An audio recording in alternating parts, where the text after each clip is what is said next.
Assalamualaikum warahmatullahi wabarakatuh. Balik lagi teman-teman di channel kajian online. Roy Suryo CS mendadak ciut setelah mendengar tuntutan 12 tahun penjara. Ya teman-teman, kemarin kita sudah mendengar secara langsung press release dari Polda Metro Jaya yang menyebut pasal demi pasal yang menjerat Roy Suryo CS, baik itu Rismond dan juga Tifa. Bahkan hukuman maksimalnya tak main-main, 12 tahun penjara. Hal ini tentu menggetarkan kubu Roy Panji, bahkan Tifa dan Rismond sendiri di sini teman-teman mengaku gemetar ketakutan dan meminta pertolongan. Ini lucu sekali, bagaimana bisa ini Rismond, Roy dan juga Tifa nangis-nangis mengemis meminta abolisi dan juga amnesti dari Presiden Prabowo Subianto. Padahal Pak Prabowo sendiri sudah jengkel melihat gerombolan Panji yang selalu menghina Presiden, menghina pemimpin Indonesia. Dalam salah satu pidato terbarunya, Pak Prabowo sendiri belak-belakan teman-teman, meminta kepada siapapun untuk menghentikan budaya menghina pemimpin, karena itu tidak baik. Bagaimana bisa, kata Pak Prabowo, ketika seorang pemimpin itu menjabat, berkuasa, dipuja-puja, dipuji-puji. Tapi ketika pemimpin itu sudah tak lagi menjabat, purna tugas atau lengser, dihina habis-habisan. Kan ini menjadi sebuah budaya yang tidak elok. Apalagi kita ini identik dengan budaya ketimuran. Di video ini teman-teman kita bakal melihat bagaimana reaksi para teroris ketika mendengar 12 tahun penjara dan bagaimana lucunya mereka ketika mengemis meminta abolisi dan juga amnesti kepada Presiden Prabowo Subianto. Tanpa panjang lebar, kita bakal langsung masuk ke informasi selengkapnya. Saya bisa menyebutnya berarti statusnya Tersangka. Naik kelas. Cie, udah tersangka. Lah kan nggak apa-apa. Dari terlapor tersangka. Dari tersangka nanti kalau lanjut kan mintanya jadi Terdakwa. Dari terdakwa kan terpidana. Anda sudah siap? Lah dari terpidana kan masih bisa terlari. Kan ada yang terpidana terus lari 6 tahun nggak ditangkap sampai dengan sekarang. Siapa tuh? Sylvester. Kan ada contohnya. Ngapain takut jadi tersangka? Artinya laksanakan putusan hukum itu dengan benar. Yang sudah terpidana saja masih bisa lari-lari sambil dadah-dadah ke kejaksaan, sambil dadah ke hukum kita kok. Kalau orang yang baru tersangka aja udah pada ribut gitu kan. Ya udah ya hadapi dong. Oke, jadi Anda siap menghadapi proses hukum yang memang sudah berjalan dan saat ini Anda Silakan hukum berjalan, asal memang benar-benar itu tajam juga ke atas, tidak hanya tajam ke bawah, dan dilaksanakan proper sesuai dengan apa yang diatur di perundang-undangannya. Oke, ini kita baru perkenalan nih karena statusnya baru ya dan kan. topiknya bukan ini kan harusnya. Iya, tapi karena memang ada ini benar-benar. Ada ini bagus nih, on point tuh, benar-benar bisa tahu. Jadi langsung janjian sama kemarin gitu ya. Jangan-jangan enggak dong. Bisik-bisik sama Polda Metro dah. Nah ini selain Mas Roy, kita juga kedatangan tamu di On Point with Adistila Rasati. Ada Mas Pangeran Mangkubumi selaku Sekjen Gibranco. Apa kabar Mas Pangeran? Baik, alhamdulillah Mbak. Terima kasih sudah hadir di On Point with Adistila Rasati. Sudah diundang. Ini kali pertama ya? Kali pertama Mbak. Soalnya kalau Mas Roy sudah langganan. Kalau beliau kan sudah jadi artis nasional Mbak. Enggak lah. Saya langsung ke topik kita ya kan. Pada saat ini yang paling terbaru adalah Anda sudah ditetapkan sebagai tersangka terkait dengan tudingan beberapa jam yang lalu terkait dengan tudingan ijazah palsu Jokowi bersama dengan 7 orang lain ya berarti ya? Ya, karena ada total 7. ada 8 ya? Ya, dari 12 yang terlapor kan terus dibagi menjadi 3 klaster. Ya kan, klaster yang akhirnya tuh klaster pertama tuh isinya 5. Ada Egy Sujana, ada Damai Lubis, ada Bu Kurnia, terus ada Rizal Fadil, ada Rustam, dan kemudian klaster yang kedua itu saya, Dr. Rismond, Dr. Tifa. Ya udah, ya nggak apa-apa. Berarti Anda masuk ke dalam bersama dengan Dr. Tifa? Ya, klaster peneliti. Klaster peneliti. Klaster peneliti yang dikriminalisasi. Anda merasa Oh iyalah, itu kan melakukan penelitian, itu kan ada jaminan dari Declaration of Human Rights. Dijamin juga dari Undang-Undang Dasar 45 di pasal 28F. Dijamin juga di kebebasan orang untuk keterbukaan informasi publik, Undang-Undang 14 tahun 2008. Karena yang kami teliti itu adalah dokumen publik. Kecuali itu dokumen private, dokumen rahasia kita bocorkan. Itu dokumen publik. disebarluaskan, sudah disebarluaskan oleh orang lain, kita hanya meneliti itu benar apa enggak. Nah gitu. Jadi ya kami dikriminalisasi dong. Tapi ya nggak apa-apa lah, biarkan saja masyarakat yang menilai. Termasuk juga jeratan pasal berlapis kepada Anda dan juga ya itu kita senyumin aja lah. Artinya ada pasal 310, 311. Padahal dua-duanya itu kalau waras kita, ya itu nggak bisa diterapkan bersama-sama. Kenapa? Ya satunya kan pencemaran nama baik, satunya fitnah. Ya, lah kalau sudah yang satunya pencemaran nama baik, ini berarti berlawanan dengan yang fitnah dong. Kalau fitnah itu tadinya tidak benar, atau tadinya benar dibuat tidak benar, itu fitnah. Kalau pencemaran nama baik itu tadinya memang ada, tapi kemudian kita plesetin, nah itu kan pencemaran nama baik. Sama dengan pasal 32 dan 35 Undang-Undang ITE. Kebetulan saya ikut yang membuat. Jadi sesat ini karena pasal 32 dan 35 itu sebenarnya untuk sebuah dokumen elektronik yang kemudian itu dibuat menjadi seolah-olah asli, atau dokumen ini yang tadinya asli dirusak menjadi tidak asli. Itu dokumen elektronik. Lah kalau saya nggak pernah pegang dokumen elektroniknya di mana? Dan itu biasanya digunakan untuk e-commerce. Yang ini diselundupkan pasal itu. Tapi nggak apa, biarin aja. Biar ini menjadi wacana yang bagus untuk masyarakat. Biarkan juga masyarakat menilai, dan biarkan juga petugas atau penyidik itu nantinya tidak mengorbankan orang lain. Seperti dulu kasus Gus Nur dan Bambang Tri, yang sayang beliau mungkin tidak bisa bertahan dengan bagus dan akhirnya kena. Tapi kalau ini, kita harus mendidik masyarakat juga Mbak Desti, bahwa pasal yang tidak seharusnya dikenakan, ya jangan diselundupkan, jangan dikenakan. Jadi nggak apa-apa, kita challenge saja nanti. Termasuk juga apakah nanti Anda dan bersama kawan-kawan yang lain juga akan mengajukan gugatan pra peradilan terkait? Nah, itu nanti dulu. Ya, mungkin kita bicarakan dalam On Point edisi berikutnya. Biar part selanjutnya begitu. Iyalah, masa semuanya dibocorin? Senyum dong nanti Mas Pange. Oke. Termasuk juga Anda sudah siap untuk pembuktian nanti sampai kalau memang sampai ke persidangan? Sangat siap sejak awal. Ya, sejak hadir di sini, sejak saya diundang pertama kali di Polda Metro Jaya, waktu itu statusnya adalah sudah menjadi naik ke penyidikan. Kan malah kita ketemu pagi-pagi. Itu kan menunjukkan kalau dimanapun saya siap. Ya, siangnya jam 9, Mas Pange, aku dipanggil Polda Metro Jaya. 8 pagi aku masih diminta live di Kompas. Jadi kan ya, itu menunjukkan kalau kita ya, kalau memang A ya kita katakan A. B kita katakan B. Ngapain juga kita takut? Wong kita ini memberikan pemahaman dan pelajaran kepada masyarakat. Dan kali lagi itu dokumen publik ya. Ijazah itu dokumen publik kan. Termasuk juga soal mempersiapkan bukti-bukti yang nanti bawa ke persidangan. Pasti. Kalau itu naik ke persidangan loh ya. Memang ada potensi apa lagi? Banyak. Salah satunya? Iyalah, salah satunya titik. Restoratif justice maksud Anda? Banyak. Ada Rocky Gerung, RJ itu kan restoratif justice atau Rocky Gerung kan, itu sahabat kita. Ada juga misalnya nanti SP3, ada juga tadi yang Mbak Disti sudah sebut, pra peradilan. Ada juga misalnya nanti tiba-tiba dilakukan, ya siapa tahu, seperti kemarin kan ada abolisi, ada amnesti. Kalau amnesti kan harus dihukum dulu, itu, atau ada abolisi, atau ada deponering.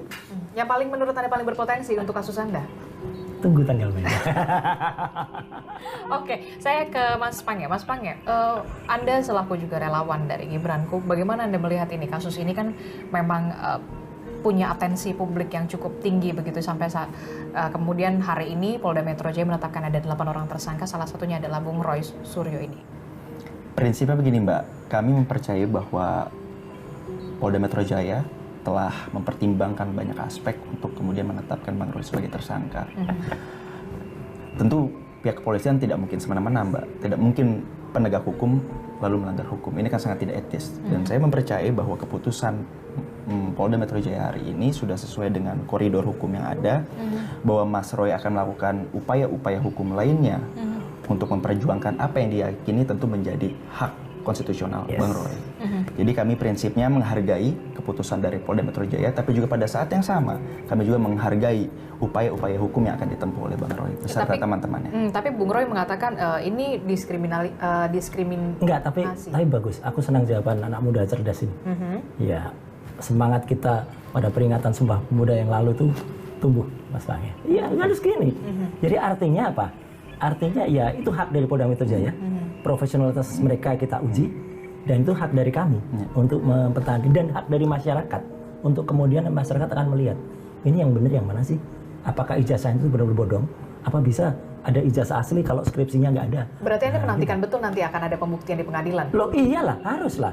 Kalau sampai tidak ada, ya berarti peristiwa ini sesat kasus ini. Kan ada upaya untuk istilahnya hukum itu menggeser gawang. Jadi harusnya adalah tidak sampai dibuktikan di persidangan, ya gitu. Kita minta untuk dibuktikan, dia takut untuk dibuktikan. Ya, Pak Jokowi kan takut ini untuk dibuktikan benar. Karena banyak banget ya, misalnya skripsinya nggak ada. Skripsi nggak pernah diuji kok bisa-bisanya diakui sebagai itu kan aneh gitu lah. Yang namanya orang ujian itu kan selalu ada skripsinya nggak ada lembar pengesahannya kok bisa. Dan banyak sekali. Dan skripsi itu saya pegang primary evidence loh Mbak. Persis seperti anaknya. Nah, yang dibela oleh Mas Pange ini. Itu pun saya pegang primary evidence juga dari Sydney kemarin. Gitu. Dan artinya apa? Kita hormati semuanya. Ya, saya senang dengan jawaban Mas Pange, saya senang dengan Mbak Adisti yang mengundang kami, ya, dan nggak apa-apa ini jadi diskursus bagi kita. Oke, termasuk juga Anda merasa di Oh iya, hak kami dong. Untuk kemudian kan ketika kemarin kami tim lawyer kami juga 2 hari yang lalu mendapatkan jawaban dari Komnas HAM, ya akan menindaklanjuti kasus ini karena memang merasa ada poin-poin yang memang sudah sempat dilanggar. Artinya ada pertanyaan-pertanyaan dari Polda Metro yang memang mungkin Polda Metro berusaha betul untuk profesional, tetapi kan ya di balik mereka kan ada tekanan-tekanan luar biasa. Kemudian Bung Roy merasa ada dikriminalisasi bersama dengan juga kawan-kawan mereka di sana. Ya kembali lagi Mbak, ini kan haknya Bang Roy beserta teman-temannya untuk merasakan apa yang terjadi hari ini, bahwa kemudian ada kesimpulan ini dikriminalisasi, tentu kan itu perasaan Bang Roy secara sepihak. Tapi kan kalau kita mempercayai bahwa hari ini Indonesia adalah negara hukum, Rechtsstaat, maka kita juga akan mempercayai bagaimana proses penegakan hukumnya, sehingga kita bisa mengambil kesimpulan keputusan yang hari ini ditetapkan Polda Metro Jaya merupakan keputusan yang sesuai berdasarkan hukum. Itu yang kami pegang, Mbak. Setuju. Oke, termasuk berarti tidak ada tekanan-tekanan atau pengaruh-pengaruh yang dari yang lain ya? Saya mempercayai sebagai anak bangsa yang kemudian juga berlatar belakang hukum, bahwa negara ini masih menjunjung tinggi prinsip negara hukum, apalagi pemerintahan hari ini yang dipimpin oleh Pak Prabowo Subianto dan didampingi oleh Mas Gibran Rakabuming Raka punya komitmen kuat untuk menjadikan Indonesia sebagai negara yang menganut prinsip supremasi hukum itu sendiri. Ya, bagus Mbak.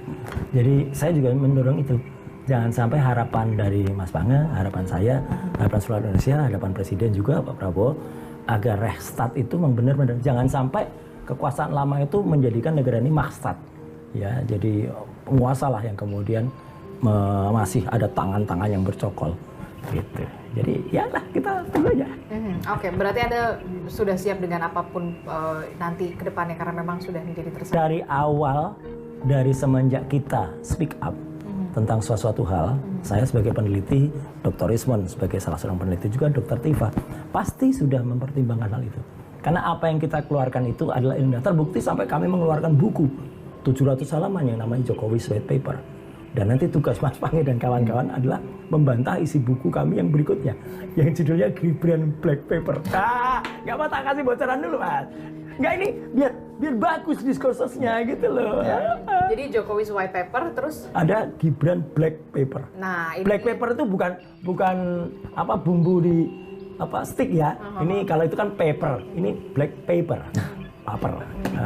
Kenapa kemudian Anda mengatakan white dan black? Ya karena kalau yang satu sudah agak jelas itu, oh Pak Jokowi katanya dulu dari UGM. Meskipun UGM-nya ternyata banyak sekali yang nggak tepat. Nah kalau yang putranya Gibran ini black, gelap. Kenapa gelap? Urutan anunya saja, urutan pendidikannya saja. Ini perlu jadi koreksi bersama, ini koreksi untuk pemerintah ya. Oke, kemarin kan Anda juga baru dari Australia kan? Betul, itulah. Apa yang Anda bawa dan Anda kumpulkan selama di sana sebelum ke Australia, kita bisa bandingkan dulu Mbak. Ini dari 2 institusi yang sama-sama harus kita percaya, tapi yang mana yang percaya? Yang pertama adalah dari KPU. Riwayat pendidikan Gibran itu tadinya dulu SMP-nya SMP Solo, SMA-nya Orchard Park Secondary School, ada lagi SMA lagi namanya UTS. Tapi di saat yang sama, bahkan sampai dengan hari ini kita ngobrol, kalau kita download dari sekretariat negara, ya sekretariat presiden atau sekretariat wakil presiden juga. Nah, urutan pendidikannya kayak apa? Ini resmi loh ini di laman negara. Dari Orchard Park langsung loncat ke MBIS. Dari SMP langsung loncat ke universitas. Dari situ langsung baru masuk ke insert. Padahal insert itu matrikulasi. Bahkan dulu ketika kampanye, ya, ini lebih dahsyat lagi. Ini kampanye resmi yang ditulis di Antara. Bahwa waktu itu ditulis S1-nya MDAS, S2-nya UTS. Seolah-olah ini pasca sarjana. Jadi sebelum nanti dikomentari Mas Pange, ya Mas, saya kemarin langsung menuju ke yang namanya UTS Insert itu, yang merupakan bagian dari University Technology of Sydney. Ada bertemu dengan siapa di sana? Ada ketemu dengan admisinya, ada ketemu dengan pejabat di UTS, meskipun tidak bisa direkam. Tapi kemudian yang bisa kami rekam adalah saya ngobrol panjang dengan salah seorang staf pengajar, dosen di dalam. Tapi kemudian dia Siapa sangat baik namanya? sekali, Sam.